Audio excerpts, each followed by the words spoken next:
Welcome back, guys, to another episode of Tips and Tricks. I'm Aaron Baker, the service manager for Awake Window and Door Company. Today we are out in the field doing some adjustments on our gas strut awning. If you haven't seen our gas strut awning, you should probably check it out. It's a pretty trick system.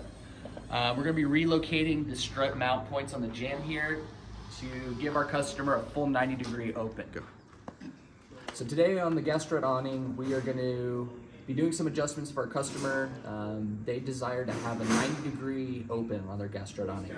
In order for us to achieve that, after the fact, after the unit's been produced, we need to relocate the strut locations on our jambs. So simply removing these 6 fasteners, out of each jamb, and then moving these mounts up to the appropriate location. And we'll go ahead and walk you guys through that today.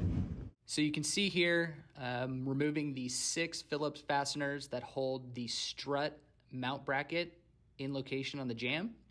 I want to be careful when removing those that we're not marring the jamb extrusions. We're going to go ahead and repeat that process on the opposing jamb.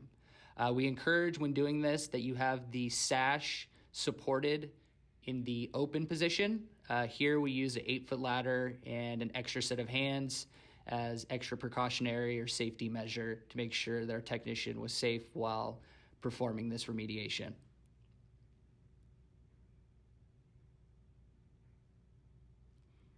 Here we're drilling pilot holes to replace those fasteners. We moved the mount about 5 inches up the jamb, use an 1/8-inch drill bit for those pilot holes, and then reset those 6 fasteners. Replacing those 6 fasteners, utilizing those pilot holes that we punched with an 1/8-inch drill bit. When you're all finished, this is what it should look like. Thank you guys for watching. Stay tuned for our next episode of Tips and Tricks. Thank you.